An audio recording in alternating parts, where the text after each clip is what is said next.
이제 소설 배경입니다.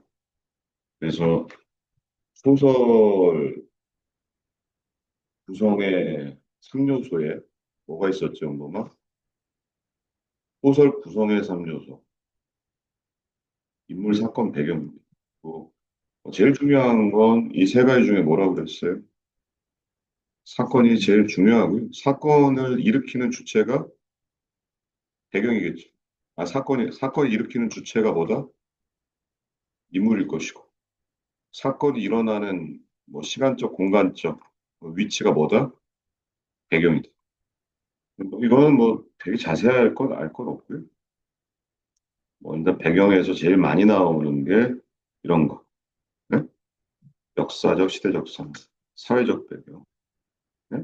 뭐 구체적인 시공간이 이제 공간적 배경이라고 하죠, 우리가. 시간적 배경, 공간적 배경, 시대적 배경 이런 말을 씁니다. 뭐 심리나 상황이라는 건 사실 3번하고 4번 같은 경우에는 어디에다 포함시키면 맞을까요? 여기 사건에다가 포함시키면 맞죠. 인물이 느끼는 심리도 사건이라고 그랬고, 인물이 처한 상황도 일종의 사건이겠죠. 자, 두 번째, 배경의 기능은 첫 번째는 작품의 분위기 형성.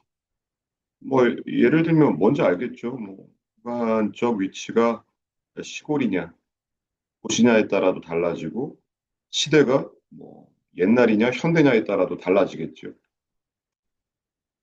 그리고 이런 거는 좀 잘 나오죠. 구체적인 지역명이라든지.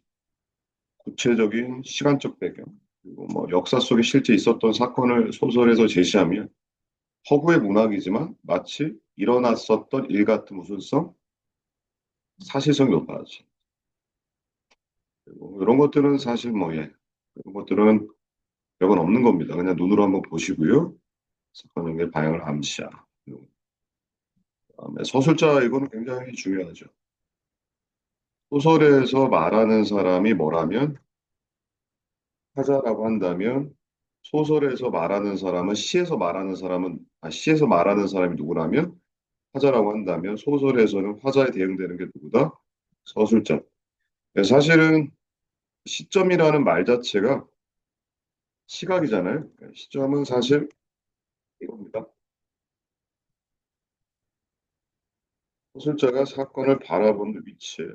그래서 위치는 마녀가 아니라 두 가지가 있겠죠. 하나는 서술자가 작품 안에서 사건을 바라볼 수가 있고요. 하나는 서술자가 작품 어디에서 밖에서 바라볼 수가 있다. 작품 안에 서술자는 등장인물입니다. 서술자. 작품 안에 서술자는 등장인물이고요. 작품 밖의 서술자는 누굴까요? 작가입니다. 이거를 꼭 기억을 해주시고. 작품 안에서 바라보면 등장인물이 서술자가 되기 때문에 1인칭입니다. 즉, 나가 서술자가 됩니다. 작가가 등장인물을 가리킬 때는 이름을 부르거나 그녀라는 표현을 쓰죠. 예, 맞습니다. 이게 3인칭입니다. 쟤는 3인칭이라고 합니다. 그래서 이 시점의 서술자의 개념에서 소설에서 이렇게 나오죠. 사건을 전달하는 사람이라고 생각하면 되겠습니다. 아주 간단하게. 그 시점은 바로 서술자가 뭐를 바라보는 사건을 바라보는 위치다. 시점에 몇 인칭이 있다? 1인칭과 3인칭. 자, 1인칭은 다시 작품 아니다. 3인칭은 서술자가 어디에 있다? 작품.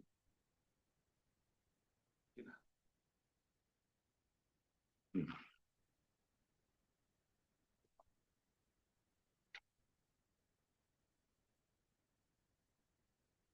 작품 안에서 작품 안에서 자기가 자신의 이야기를 합니다. 즉 사건의 중심 인물, 오케이? 주변 인물이 아닌 거죠. 주인공인 거죠. 그래서 이런 걸 1인칭 주인공이라고 하고요. 1인칭 관찰자는 내가 주인공이 아니라 나는 오히려 뭐 보조적 인물이라든 이런 인물입니다.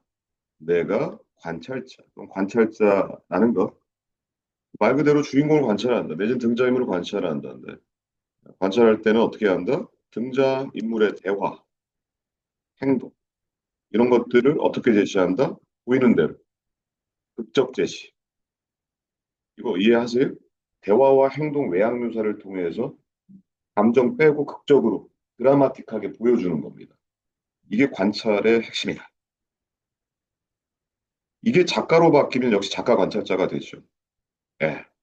그냥 관찰을 하다 보면 어떤 느낌이 들까요? 객관적인 느낌이 들어요. 그죠? 객관적이라는 건 아까 얘기했지만 대화, 행동. 대화, 행동을 제시한다. 보이는 대로. 마치 영화나 드라마처럼. 자, 전지적 작가 시점에서 전지라는 말은 무슨 뜻일까요? 작가인 서술자가 전지 모든 걸 안다. 다시 말하면 작가가 뭐의 위치에서 일종의 신이죠. 신의 위치에서 서술을 해주는 거예요. 그래서 다 할 수 있어요. 모두 가능하고 직접적 제시. 인물의 심리를 다이렉트로 다 얘기해 줄 수 있는 게 가장 중요한 겁니다. 이게 특징이죠. 네? 그리고 인간이 할 수 있는 건 다 할 수 있죠. 모두 가능합니까? 관찰도 가능하죠. 네? 얘는 뭐 해주기? 보여주기. 즉 간접적 제시. 이해가십니까? 이런 것들 둘 다 할 수 있습니다. 그 중에서도 전지적 작가 시점의 가장 중요한 특징은 무슨 제시일까? 직접적 제시. 인간이 못하는 걸 해야 되니까. 됐습니까? 자, 그래서 몇 번까지 푸냐면 14번 문제까지 일단 풀어보세요.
몰랐다는 직접적 제시죠.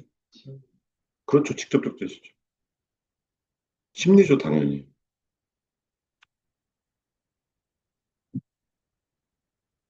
관찰할 때 그 놀란 표정이 보일 수 있는 거죠. 그렇죠.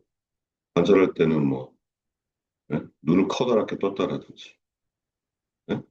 그게 작가 관찰자 시점도 될 수 있는 거죠. 그렇죠. 내가 관찰했으면 1인칭인 거고. 예? 밖에 있는 서술자 관찰했으면 3인칭 관찰자입니다.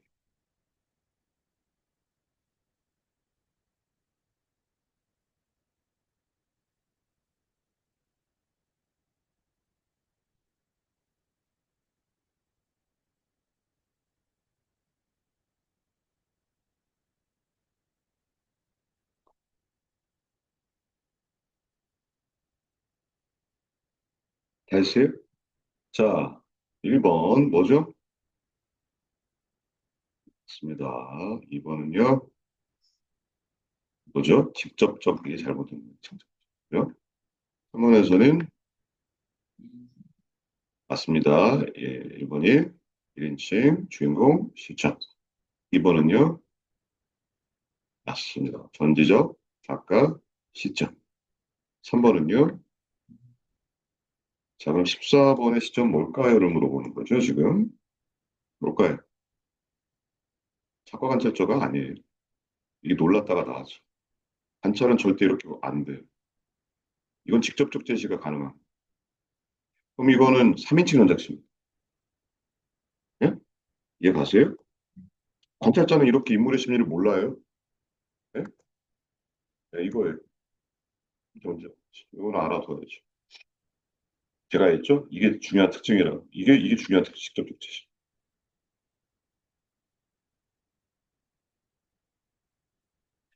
자, 그 다음에 이제 수필은요. 일종의, 뭐 영어에서는 수필을 뭐라고 하는지 아십니까? 에세이라고 하죠. 에세이. 그래서 수필은 여기 나오는 거죠. 일단, 특별한 작가가 아니더라도 누구나 다 쓸 수 있습니다. 자신의 경험. 이 경험을 무형식의 문학이라고 하죠. 그러니까 형식이나 내용에 제한이 없습니다. 자유로운 거죠. 특징에서 일단 수필은 일단은 실제로 겪었던 일이라는 게 들어가는 거고요. 그리고 2번 뭐죠? 인생관, 가치관 이런 것들이 바로 뭐가 될까? 주제가 되는 겁니다. 이런 게 주제가 되고요. 3번 자기 고백적, 개인적 경험과 생각은 당연히 1번하고 연관성이 있겠죠. 이게 이렇게 들어가는 거. 역시 신변잡기적도 마찬가지. 일상생활 속이니까 역시 1번 얘기를 다시 한번 하는.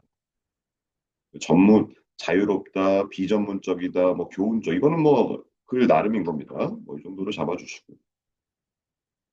그래서 수필의 종류에 경수필과 중수필이 있는데 이거는 이제 내신용이고요. 경은 가볍다, 중은 무겁다. 그러면 내 경험, 그냥 경험, 내 경험 있잖아요. 뭔가 좀 가벼운 느낌. 이런 것들이 바로 무슨 수필? 경수필이고요. 중수필은 잘 못 보죠, 우리가. 뭔가 사회적 문제, 어? 시사적 문제에 대한 의견을 막 곁들이며 쓴 거. 약간 이거는 좀 무겁습니다. 칼럼이나 평론 이런 것들이 중수필. 수필하고 소설의 차이점은 팩트냐 허구냐죠. 네, 팩트냐 허구냐. 이 정도로 알아두면 될 것 같고요. 그다음에 역시 이것도 문제를 몇 번까지 풀어보냐면 16번 풀어보세요.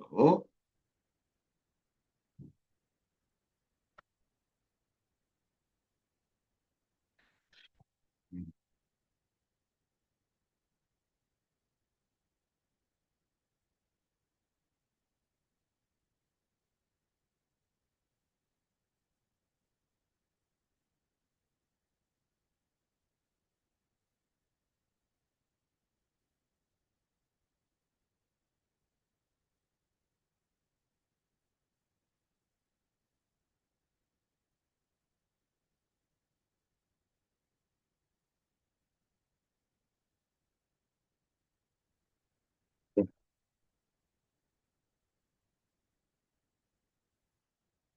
답을 말해 주시죠. 몇 번이죠? 네, 상상력은 허구입니다. 소설의 특징 그리고 두 번째에서 16번인가요? 2번하고 몇 번입니까? 2번하고 5번은 아닙니다. 이건 수필이고요. 네, 여기 있죠? 소설은 작품을 통해서 간접적으로 소설은 주제 자체가 간접적으로 들어가는 거예요. 네? 인물, 사건을 통해서. 몇 번일까요? 산문문학 1번이에요. 네, 1번. 길다. 산문문학이다. 오케이? 1번하고 2번이고요. 자, 그 다음. 희곡은, 자, 희곡은 이제 극문학인데. 자, 극문학 중에서도 이제 연극대본을 희곡이라고 합니다. 네? 연극대본. 그래서 특징, 무대 공연. 무대 공연이고요. 연극 대본이고. 이게 이렇게 나오죠. 대사와 행동을 통해. 이거는 기본적으로 희곡은 간접적 제시 방법이고, 간접적 제시를 다른 말로 무슨 제시라고도 한다? 직접 제시 방법이라고도 하죠.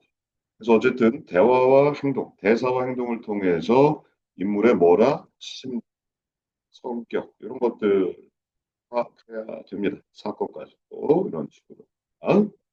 자, 그리고 아무래도 무대 자체가 한정이 있다 보니까 등장인물의 수에 뭘 받는다? 제약을 받을 수밖에 없다.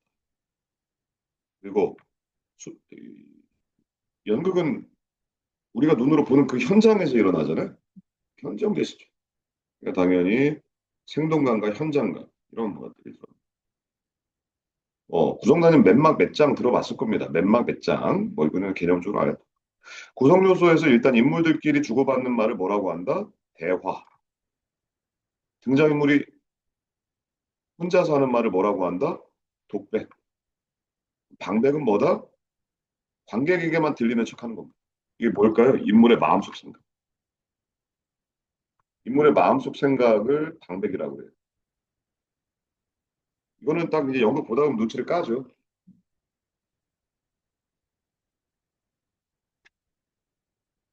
만약에 이제 다른 등장인물이 두 명이 있는데 두 명이 혼자서 대사라고 있는데 상대방이 못 들어. 그럼 그건 방백이에요. 하지만 예? 두 사람이 있어. 두 사람이 있는데 한 사람이 그 말을 들어. 근데 뭐라고 그래? 너 왜 이렇게 혼잣말을 하냐? 그럼 그건 무슨 백이에요? 독백이겠죠, 독백. 걔가 했던 말, 걔가 혼자 했던 말. 이해 가지? 근데 혼자서 막 뭐가 쭈글쭈글쭈글 거려. 그럼 그건 방백인지 독백인지 모르는 거야, 사실. 이해 가죠? 음.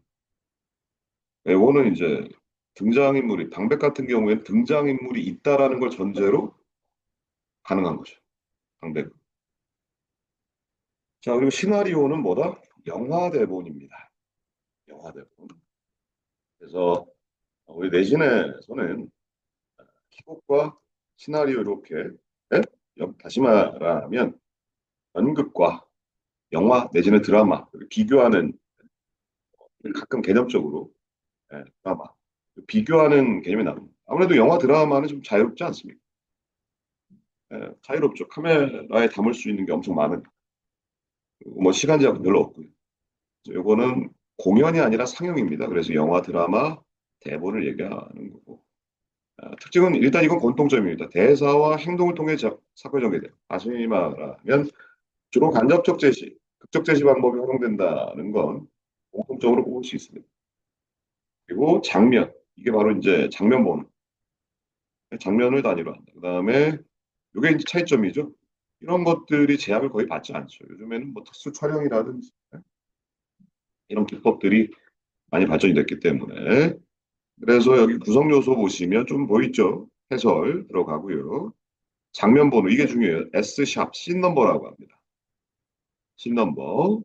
그다음에 대사는 똑같이 들어가고 지시문, 지시문도 들어가 있습니다. 뭐 예를 들면 이런 것들이 대표적으로 앞에 뭐는 어? 창은 열려 있고 뭐 이렇게 예? 얘가죠? 서 있다. 이런 것들이 이제 무대 지시문이라고 합니다. 무대 지시문.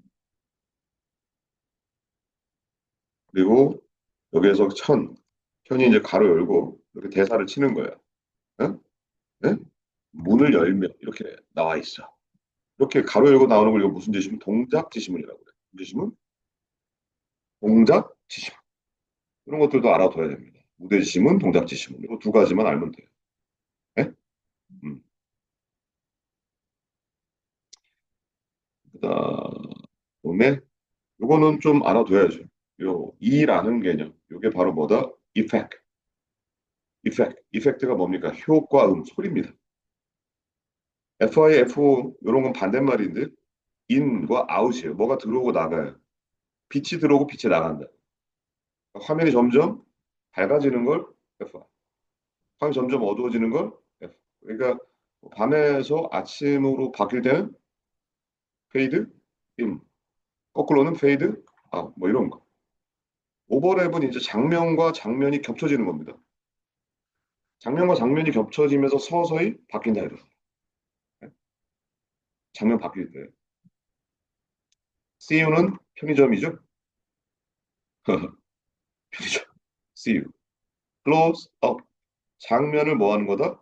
확대. Insert. Insert 이거 삽입이랍니다. 화면과 화면에서 다른 화면 끼워 넣는. 이거는 뭐 사실 우리가 구분하기가 힘들죠. 이게 연결된 장면인지 아니면 삽입된 장면인지. 몽타주는 화면을 떼어 붙인다. 네? 뭐 마블 영화 맨 처음에 시작할 때 그런 느낌? 뭐 막 여러 가지 장면이 막 뭐 이것저것 막 붙이잖아. 그게 이제 몽타주기. 플래시백 이런 것들은 잘 못 보고. NAR은 잘 나와요. 노레이션. 이런 건 이제 사극에서 많이 나오지 않습니까? 때는 조선 임진왜란이 일어나고 왜적으로 인해 민심은 피폐해지고 막 이런 게 나오잖아요. 화면 밖에서 해설자가. 이런 것도 있고요. 희곡, 시나리오, 소설 비교하는 장면이 있는데 희곡은 아까 얘기했지만 무대, 공연, 시나리오는 영화 상영입니다. 상영을 목적으로 하죠. 시나리오는. 소설은 됐고요. 막과장, 그 다음에 S샵, 신넘버. 희곡과 시나리오 공통점은 대사와 뭐 지시문. 다시 말하면 극적 제시 방법. 네? 직접적 제시 방법이 아니라 이제 극적 제시 방법으로 많이 된다. 그리고 아까 차이점 얘기했죠? 희곡에서 제약이 있다. 나머지는 제약 없다. 공통점은 이 세 개다. 사실 뭐 다 묶으면 소설에 다 묶입니다. 다 상상력으로 꾸며낸 거잖아요. 그리고 소설처럼 갈등, 이런 게 갈등이 바로 본질이다. 그리고 인물 사건 배경 똑같다는 거. 역시 이것도 마찬가지로 23번까지 문제 한번 스타트 해보시기 바랍니다. 앙당구리구리.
나이스.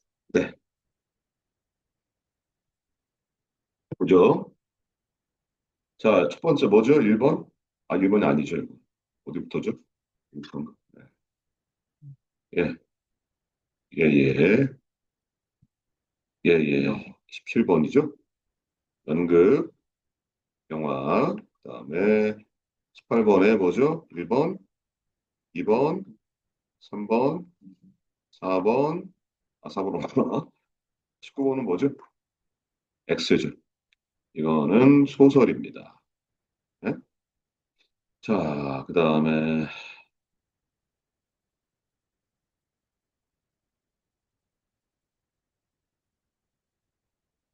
20번 문제는 뭐죠? 네. 막과장은 뭐죠? 기고. 예, 나머지는 맞고요. 나 21번 effect, 2번 scene number, 3번 narration, 4번 몽타주, 5번 overlap. 뭐죠? 그렇습니다. 23번. 자, 23번 고전소설부터 들어가겠습니다. 고전소설 어차피 봐야 되니까. 이런 거는 굳이 뭐 가보게요. 그런 거 봤습니까? 가보게요. 가보, 네, 1894년 이전. 그러니까 이제 고전소설이라고 하면 대체로 다 무슨 시대의 소설일까? 고전시대. 그냥 고전소설 그런 거 고전시대. 예. 뭐 1894년까지 조선이었지 않습니까? 그래서 뭐 고전소설은 좀 단순하죠. 착한 새끼, 나쁜 새끼가 좀 명확하고 착한 새끼가 잘 되죠. 문증아, 원선, 그리고 뭐 시간의 흐름, 이거는 이제 순행적. 뭐 시간이 역순행, 바뀌지 않습니다. 거의 뭐 99.9%입니다. 순행적 구성이고 주인공이 태어나 죽을 때까지 뭐 이거는 뭐 이제 전부 다 그렇다는 이야기가 아니고 보통 이제 잘 먹고 잘 살았다 그러죠. 끝나요. 아들 낳고 딸 낳고. 거기까지 대체로 일대기라고. 그 인물은 뭐다? 평면적 인물은 뭐죠? 성격 변화가 없다는 거고 전형적 인물은 좀 캐릭터가 나쁜 놈은 나쁜 놈 같고요. 착한 놈은 착한 놈 짓을 합니다. 그리고 주인공은 대체로 좀 대체로죠. 100%는 아니고 좀 경우들이 많고 뭐 그렇습니다. 그리고 사건에서는 좀 개연성이 좀 떨어지고 우연성이 좀 강하죠. 또 하나는 이거 중요하죠. 비현실적 사건. 이게 즉 뭘까요? 도술. 뭐 이런 게 많아요. 도술 이런 거. 도술 부린다든지. 혹은 귀신이 막 등장합니다. 초월적 존재. 이때 초월적 존재는 뭐 귀신류는 아니고 뭐 옥황사, 선년, 하늘나라 선관, 염라대왕 막 이런 들은 초월적 존재. 전기시. 배경은 좀 애매한데 우리나라랑 중국 중에 중국이 좀 압도적으로 좀 많습니다. 아무래도 좀 사대주의 영향 그런 것들이 있고. 시점은 거의 99.9%가 바로 3인칭 전지적 작가 신청. 이거 중요하죠. 중요하지 않겠습니까? 중요하죠. 그다음에 이제 소수자가 직접적으로 개입하는 결말은 행복한 결말, 해피엔딩이 많다. 이런 것들을 좀 개념으로 알아두면 좋은 게 영웅 군담 소설. 영웅 소설은 말 그대로 영웅이 등장하는 소설이고 히어로. 그리고 군담 소설은 뭐냐면 전쟁이에요, 전쟁. 떠오르세요. 군담, 전쟁 소설.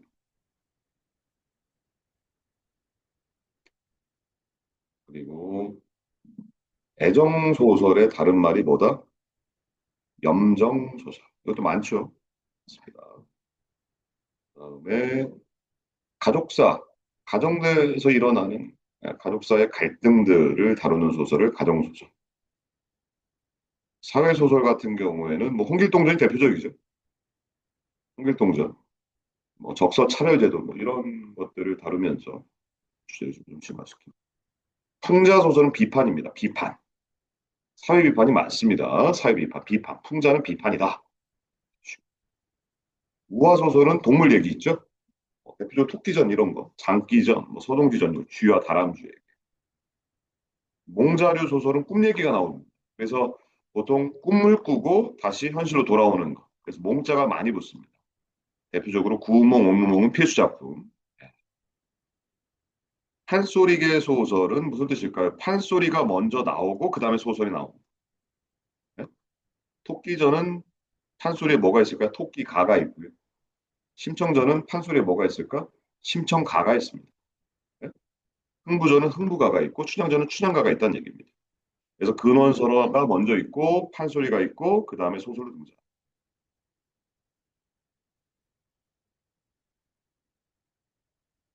고전에도 수필이 있죠.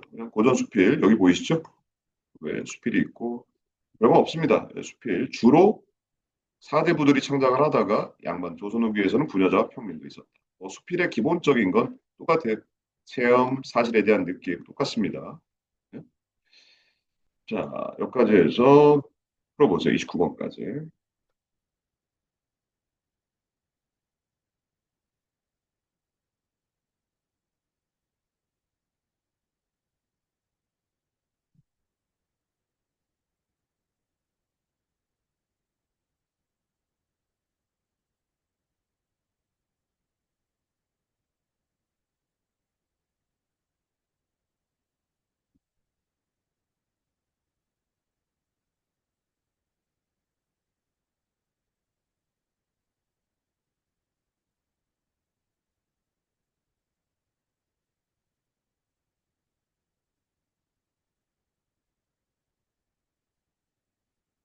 전형적 인물이랑 전형적 인물을 하는 거죠.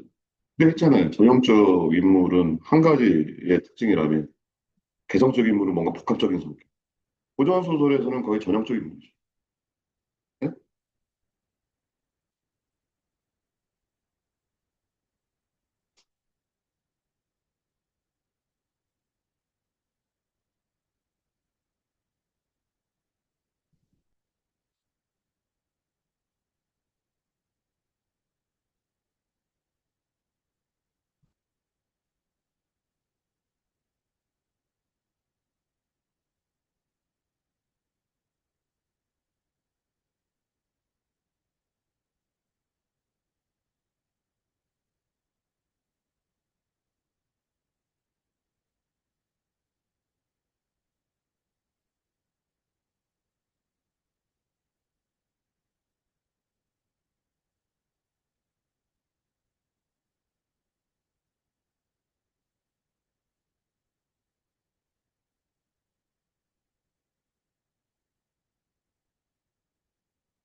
S 정답 말해주시기 바랍니다. 네, 그다음에요. 네. 음, 아,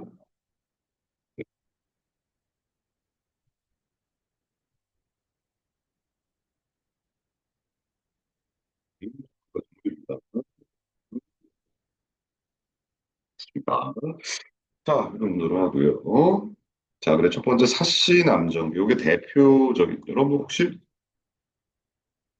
인현왕후 아십니까? 예, 인현왕후 사건. 인현왕후 폐위 사건. 언제 일어난 사건이냐? 숙종 때 일어난 사건. 예? 숙종 때 인현왕후가 폐위되고 장희빈이란 희빈장 씨, 장희빈이라고 하죠. 장희빈. 희빈장 씨가 이제 중전이 됩니다. 중전. 그리고 다시 장희빈이 또 폐위가 되고 인현왕후가 복귀를 해요. 인현은 왕후죠. 왕후, 황후가 아니라 인현은 왕후라죠. 왕후. 인현왕후 복귀하는데 이 사건을 이제 김만중이라는 이제 구운몽저 지은 작가입니다. 그래서 인현왕후는 착한 여자. 김만중이 인현왕후 편이었으니까. 그래서 인현왕후가 사실 착한 여자고요. 장희빈은 굉장히 사악한 여자라 나와요. 교씨. 그래서 사씨와 교씨의 갈등을 주축으로 일어납니다. 이 사이에 누가 있냐? 그러니까 숙종을 의미하는 누가 있다? 이제 유연수라는 인물이 등장합니다. 유연수. 나오죠, 유연수. 근데 이제 유할림이라는 말이 더 많이 나와요. 왜? 고전 소설에서는 그 사람의 벼슬을 이름으로 대신합니다. 이걸 또 봐줘야죠. 일단 이게 이제 여기 인물의 성격이 나오죠. 여기 보세요. 사씨는 유연수에보다 본척, 착한 여자의 현모 양측, 성품이 곧고 착한 여인의 무슨 인물이다? 전형적 인물. 교씨는 유연수의 첩입니다. 교활하고 사악한 성품을 지닌 전형적 악인이다. 유연수, 다른 말로 뭐라고도 한다? 띄어쓰기 있죠. 띄어쓰기 하고 쓰면 보통은 직책입니다. 붙여쓰기 하면요. 보통은 이름이에요. 확률이 높아요. 유연수는 어떤 인물이래요? 중국 명나라, 배서 중국 배경이죠. 판단력이 좀 부족하고 봉건적 사고방식을 지닌 인물이나 악행인데 단호한테. 근데 나중에 이제 교씨한테 넘어가지요. 하도, 하도 이게 계획을 좀 철저하게 하니까. 이 사시남정기에서 남정기라는 말은 남쪽으로 쫓겨난다는 얘기입니다. 사시가. 그리고 사시가 쫓겨난 사건을 강조하여 바뀐 사건. 누구의 모함? 여기 보이자. 여기. 그렇지. 첩. 누구의 모함? 교씨의 모함으로 가정에서 뭐한다? 쫓겨나는 정실 부인의 모습과 간신배의 참소로 조정이 쫓겨나는 사대. 누굴까? 유할림. 네? 당시 조선사의 모순과 비판하고 있다. 그래서 이제 일단 이런 것들은요. 문제를 풀기 전에 네, 읽어볼 수가 있어야 되거든요. 요거를 한번 지금 여기서부터 한번 읽어보세요. 여기서부터 앞부분 줄거리부터 여기까지 86페이지까지 읽고 이렇게 그 다음에 여기 나와 있는 문제 있죠. 여기까지 예? 여기까지 한번 풀어보세요.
음,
자, 유현수의 아버지가 누구고, 유현, 재상이면 높은 거죠.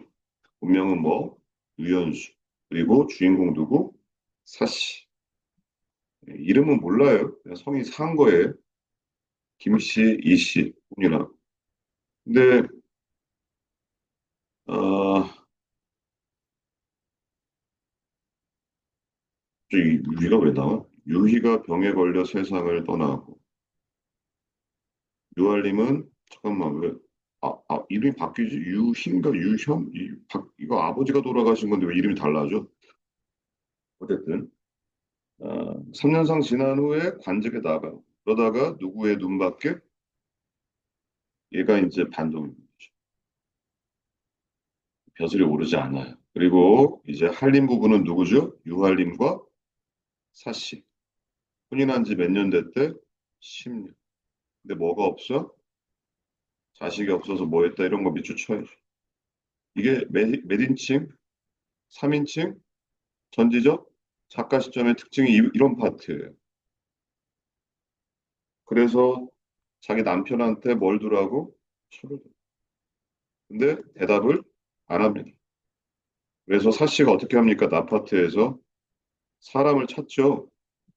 여기 중요한 게 나오는데 두 부인이 누구냐면 유한림 고모예요. 유한림 고모면 아빠 라인인데, 어? 아빠 라인인데 왜 성이 다를까? 이게 이제 중국 풍습이랍니다. 중국에서 뭐 남편하고 결혼하면 뭐 미국처럼 남편 성 따르기도 하잖아.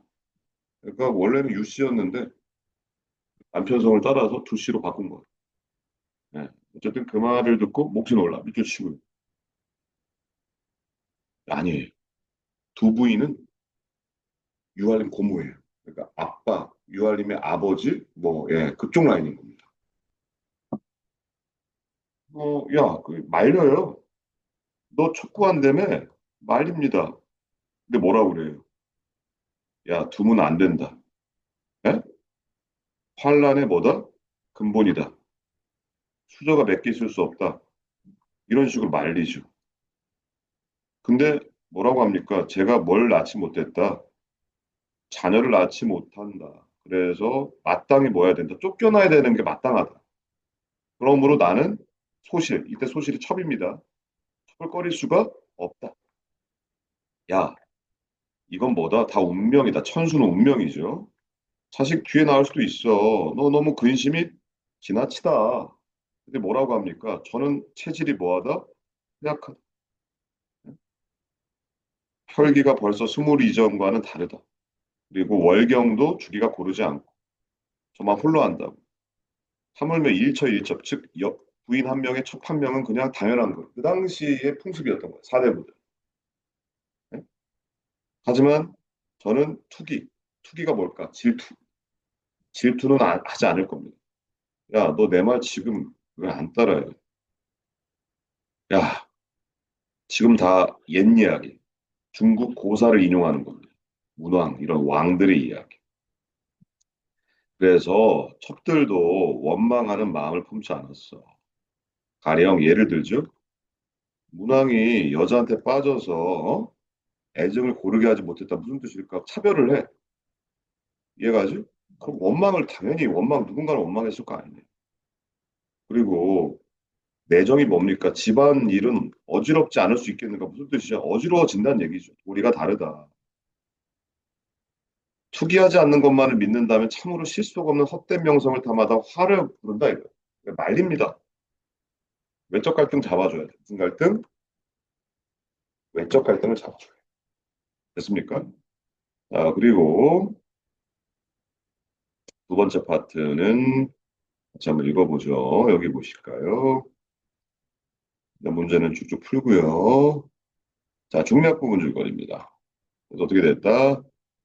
유할림이 사씨의 권유에 따라 어쩔 수 없다는 거예요. 자, 여기서 작품의 희대 악력, 교시, 첩으로 받아들이고 교시는 얼마 지나지 않아 아들 장주를 낳아. 근데 좀 충격적인데 자기 아들도 죽여요. 자기 살라고. 사씨 쫓아내려고. 사씨 때문에 죽은 거지. 약간 진짜 막장 중에 막장. 자기 아들 죽이는 건 현대에서도 야, 저건 좀 심하지 않나? 그러는데 소설에서 그렇게 그립니다. 너무 싫어했나 봐. 김만중이라는 사람이 장희빈을 너무 싫어했나 봐.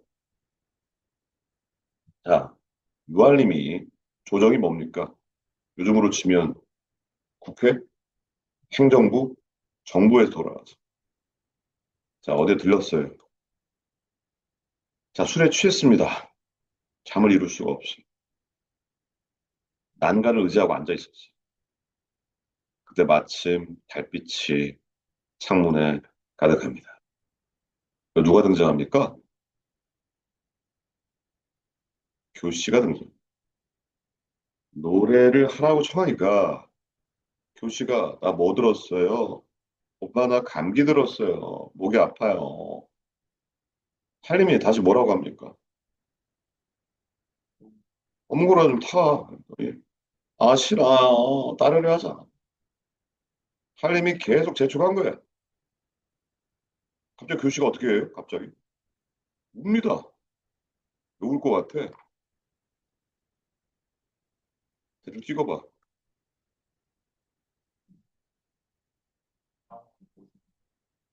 왜 모함하려고 그러는 거야? 교씨 모함하려고. 응? 괴롭힌다고. 사실 괴롭힌다 막 이런 얘기 하려고 지금 앞에다 이제 빌드업 하는 거야, 빌드업.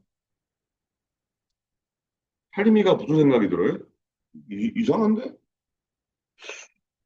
너 나한테 첩으로 들어온 이래 지금까지 뭐 하는 적 없다. 너 없었는데, 아, 왜 이렇게 서러워해? 교씨가 뭐예요? 더욱? 더 울어요. 왜 울어? 물어봐. 중략이 되고. 교씨가 눈물을 거두고 대답을 합니다. 첩, 누굴 가리키는 말일까? 자기 자신. 여자죠, 여자. 전 노래도 못하고요. 연주도 못해요. 군자는 누굴 가리키는 말일까? 유할리. 그러니까 지금 앞에 있는 당신. 단지 명을 받들고 마지못해서 제가 한번 노래도 부르고 연주도 했던 거예요. 또한 정성을 다해서 상궁은 누굴 가리키는 말일까? 맞아요. 높이는 말. 예? 한번 웃음을 짓도록 하려는 거 지나지 않았어요. 무슨 다른 뜻이 있었겠어요? 그런데 이거 봐. 누구겠습니까? 이 부인이. 전, 진짜, 누구? 제목이잖아. 예, 사실. 저거나 사씨가 저를 불러놓고 뭐 했대? 욕했대. 뭐라고 꾸짖었대. 이거 봐. 제 생각은 이 생각을 이해할 곳을 따르면 무슨 뜻이야? 너는 그냥 씨바지야. 이런 식으로 얘기를 한 거야. 나 집안의 미생이 부족한 되는 게 아니었습니다. 무슨 뜻이야? 여자가 모자라서 그런 게 아니야. 근데 무슨 뜻이야? 너 화장만 하지? 나 한 듣자니 음란한 음악으로 장군의 심지를 뭉클게 하여 가풍을 무너뜨리고 있다 하더구나. 무슨 뜻이야? 너 지금 남자 꼬시고 있지? 어? 이런 식으로 막 사씨가 이런 얘기를 했다는 거잖아 지금. 나 인생 죽어마다 내가 무슨 형국되니까 내가 만일 이후로도 행실을 고치지 않는다면 내 비록 힘은 있으나 아직도 태호가 첫 부인이 손발을 자르던 칼과 덩어리로 만들던 약을 가지고 있느니라. 앞으로 각별히 상관하라. 고하셨습니다. 이제 완전 모함을 하는 겁니다. 내가 너 죽여버릴 거야. 예? 여태우 척부인은 이건 중국 고사. 그거나 고사를 인용하면서 막 협박했어요. 저 협박당했어요.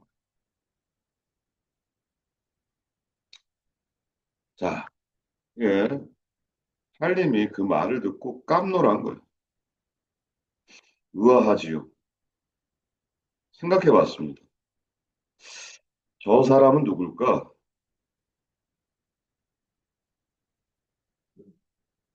여기서 맥락, 그렇죠. 사씨.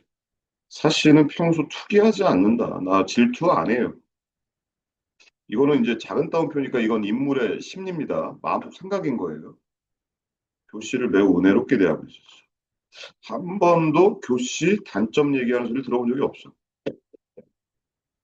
아마도 교씨의 말이 실정보다 지나친 거 아닐까? 얘 지금 말 좀 꾸며서 하는 거 아니야? 라고 뭐 하는 거야? 의심을 합니다. 정말 의심. 의심을 하는 거야, 적어놓으라. 의심을 한.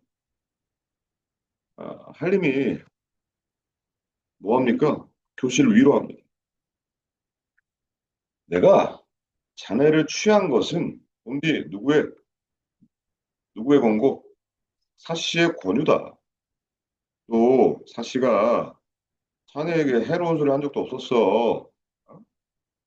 이 일은 아마 비복이 뭡니까? 계집종과 사내종, 여자종, 남자종을 비복, 합해서 비복이라고. 가운데에서 누군가가 차마 뭡니까? 모함을 했다 이거예요. 부인이 잠시 노예해서 어? 하신 말씀에 지나지 않을 것이네. 그러나 성품이 본래 뭐하니까 순하니까 좀 너를 해치려 하지는 않을 거다. 염려하지 마. 하물며 내가 있질 않니? 너 어떻게 해칠 수 있겠어? 교시는 끝내 뭘 풀지 않은 채 마음을 풀지 않은 채 다만 한림에게만 뭐야 감사합니다 이렇게 얘기를 한 거야. 자 문제 풀어보세요.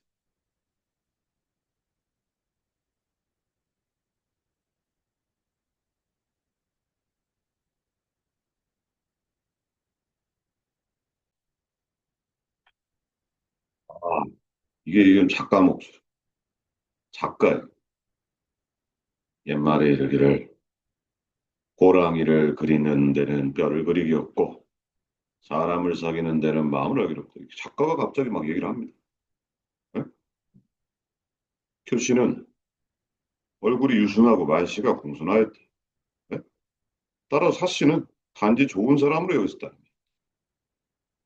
그래서 사씨가 뭐라고 좀 한마디 한 말씀은 오직 음란한 노래가 장부를 뭐 할까? 잘못된 길로 이끌까 염려한 거죠. 또한 교씨를 바른 길로 인도하려는 거죠.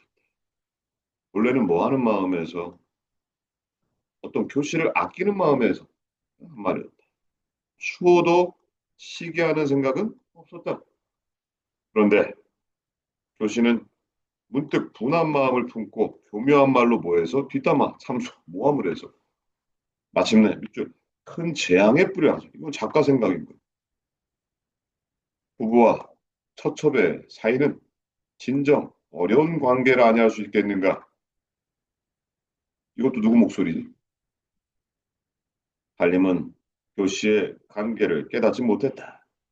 하지만 사씨의 진심도 역시 의심하지 않았다. 그러므로 교씨는 다시 참수령할 수 없었다. 자, 여기에서 작가 목소리가 굉장히 많이 등장하는데, 네? 이거 뭐라고 한다? 작가의 직접적 개입. 하는 말로 편집자적 논평. 인물의 심리를 직접적으로 제시하는 거랑은 달라. 이거는 누가 봐도 작가 생각이잖아. 부부와 처첩의 사이는 진정 어려운 관계 아니야? 마침내 큰 재앙의 뿌리를 양성한 거야. 이건 누가 봐도 작가 생각. 이런 것들을 바로 무슨 논평? 편집자적 논평. 작가의 직접적 개입. 뭐랑 다르다? 인물 심리의 직접적 제시랑은 달라. 네?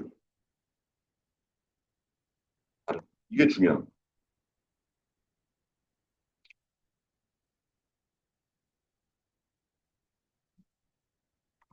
그러니까 이런 것들. 이건 누가 봐도 작가가 하는 얘기고요.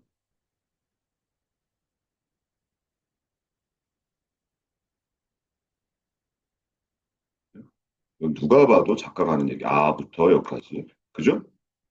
그리고 요거는 이제 인물 심리 직접적으로 제시한 파트겠죠. 교시 여기서부터 어디까지? 여기까지. 여기까지. 여기서 여기까지 그냥 인물 심리 직접적 제시. 근데 갑자기 그런 데부터는 누구 생각? 작가의 편지장. 이것도 작가 생각. 맞죠? 그리고 마지막 또 작가. 여기죠. 네, 이렇게. 그래서 구분해야 됩니다. 자, 읽어볼래? 하루는 부모님이 일을 마치고 집에 돌아와 보니 성남중이라는 사람이 편지를 보내 남쪽 지방의 고향인 홍청이라는 자를 청구했다. 자, 성, 띄고 낭중이잖아. 뭐겠어, 낭중이. 집, 직위야, 직. 그러니까 낭중이라는 벼슬을 하고 있는 사람이고, 동청은 붙여쓰기했죠. 네? 붙여쓰기했으니까 뭘까? 분명히. 근데 이 새끼 나쁜 새끼야. 거 추천을 한 거야. 그 다음에 읽어볼까? 홍청이라는 사람은 인기 품목을 여행고 세상에 떠돌며 물에 매여 오히려 주색적 길을 일삼았다. 그나마 있던 재산을 탕진하고 생계가 막연하여 백지로 나와 대갓집에 빌붙어 살았다. 잘생긴 얼굴에 말주변과 글재주가 있으니 이름난 선비들이 처음에는 이 사람을 받아들여 잘 대해주었다. 그러나 그 자제들을 유혹하여 나쁜 짓을 같이 하는 바람에 결국 쫓겨나게 되었다. 그러다가 석낭중의 집에까지 오게 되었고 낭중도 동청의 정체를 알고는 괴로워하던 중이었다. 낭중이 마침 외직으로 부임하는 차에 동청의 허물을 감추고 유아님에게 소개한 것이었다. 홍남도도 좀 날 잘못된, 그러니까 나쁜 새끼인지를 알고 또 소개를 해준 거야. 이러면 안 되잖아. 여기에서 갑자기 뭔가 사건을 확, 뭐 했다는 느낌이 들어요. 그렇지. 이런 걸 의학적 제시, 압축적 제시 하고 다 중요한 특징입니다.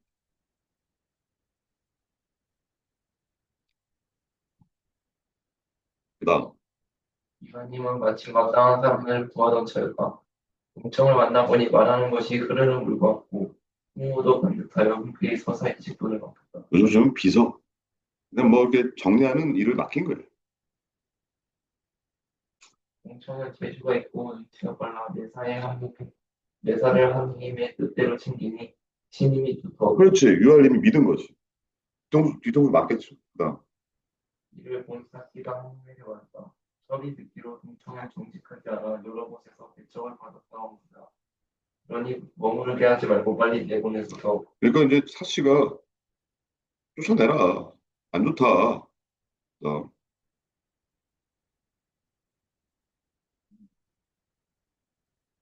한입이 말했다. 동청을 머물게 하는 것은 단지 그를 교함이지 것을 삼으려는 것이 아니요 무슨 사건이 아, 있겠습니까? 일 시키려고 부른 거야. 친구 아니야. 이런 거야. 비록 그렇지 않은 사람과 같이 있으면 자연히 잘못된 일로 빠질 수 있습니다. 이런 사람을 집안에 두어 법도가 잘못될까 걱정하는 것입니다. 말리죠. 그다음, 내 말씀이 옳지만 남을 비방하는 것을 좋아하는 사람이 많소. 꼭 동청도 그런 사람들 때문에 억울하게 비방을 받았을 수 있으니 두고 보면 자연이 아니라 여기서 외적 갈등. 응? 외적 갈등도 나고요. 뒷부분 줄거리 보면요. 자, 드디어 아들을 못 낳던 누가? 사씨가, 좀 기다리지, 그지? 아들 이나를 낳습니다. 그러니까 자신의 지위가 불안해진 거예요. 누가? 교씨가 그래서 동청과 짜고 친아들 장주를 죽인 거예요. 예? 쌉, 쌉해죠, 쌉해. 사씨를 모함합니다. 교씨의 흉계로 가정에서 쫓겨난 사씨는 수월함에서 생활합니다. 한편 유할림은 동청의 모함으로 조정에서 뭐 했다? 쫓겨나서 유배가 되고 동청은 유할림을 고발해서 승진을 하고 예? 나중에 유배에서 풀려난 유할림은 모든 것이 누구 교씨의 흉계에 의한 것임을 알고 교씨를 처벌하고 사씨를 만나 다시 뭘 누린다? 영화를 누린다. 문제 풀어보시기 바랍니다. 문제 풀어보고 어휘 문제까지 풀어보세요. 예? 빈칸 채우시고요. 빈칸 채웁니다. 빈칸 쭉 채우고 그 다음에 어휘 문제까지 꼭 채점 질문하고 오늘 마무리 짓겠습니다.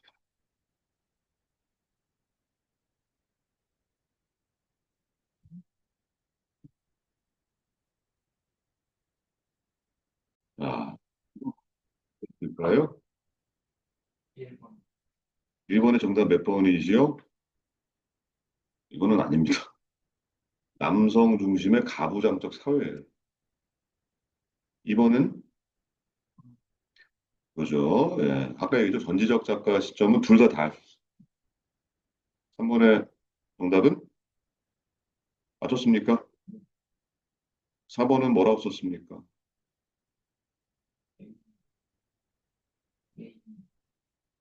다시 그녀는 세습적으로 마약하여 자식을 갖지 못할 것 같기 때문이다. 네, 1첩은 1년의 당연한 돌기이군. 네, 좋았고요. 네. 이는 첩을 집안에 두는 것은 근심과 재난에 근무해 주겠다. 맞췄어요? 네. 자, 5번에 맞췄습니까? 이거 몇 번이지요? 이유는 전혀 믿지 않고 거짓으로 일어난다는 말은 네. 교씨에 대한 태도 뭔가 예, 유알림을 속이려 하는 교원 영색 알아두시고요. 전문 발검은 모기를 보고 검을 꺼낸 예, 오바. 내유배강은 많이 나오죠. 겉은 예, 안은 부드럽다. 오월동주, 적과의 동침 이런 거예요. 그러니까 적과 일시적으로 협력하는 방식. 그다음에 뭐죠? 예, 8번 맞췄습니까? 몇 번이죠? 이유는 변호가 아니라 이거는 오히려 여기 나오지만 풍자니까 비판이잖아요. 풍자는 비판이라고. 그리고 털스. 그 정답 몇 번이죠? 작중 인물은 아까 선생님이 얘기했지만 바가 바? 바? 바가 어디 있죠? 이건 선생님이 작가 생각이잖아. 작중 인물이 아니죠. 작중 인물의 주관적 판단이 아니라 작가라고 작가. 서술자라고 써요. 작중 인물은 아니야. 작중 인물은 유알림이나 사실 이런 애들의 주관적 판단이 아니라 작가 생각이라. 저건 어디 작가. 2번이죠. 정답 몇 번이라고 그랬어요?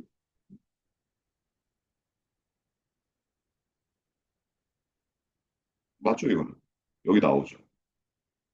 여기. 축적제도에 대한 부정적 생각. 여기입니다. 여기, 예, 그리고 여기 재앙의 뿌리. 뭐라고요? 그리고 나오고, 진정 어렵다. 이런 거. 진정 어렵다. 이런 얘기 나오죠. 됐습니까? 일단 뒤에는 틀린 문제 없습니까? 좋습니다. 그리고 뒤에 뭐 있죠? 요거 끝나고, 여기 뒤에 뭐 있어요? 작품이. 임경업전. 그거 하나랑 또 뭐 있어요?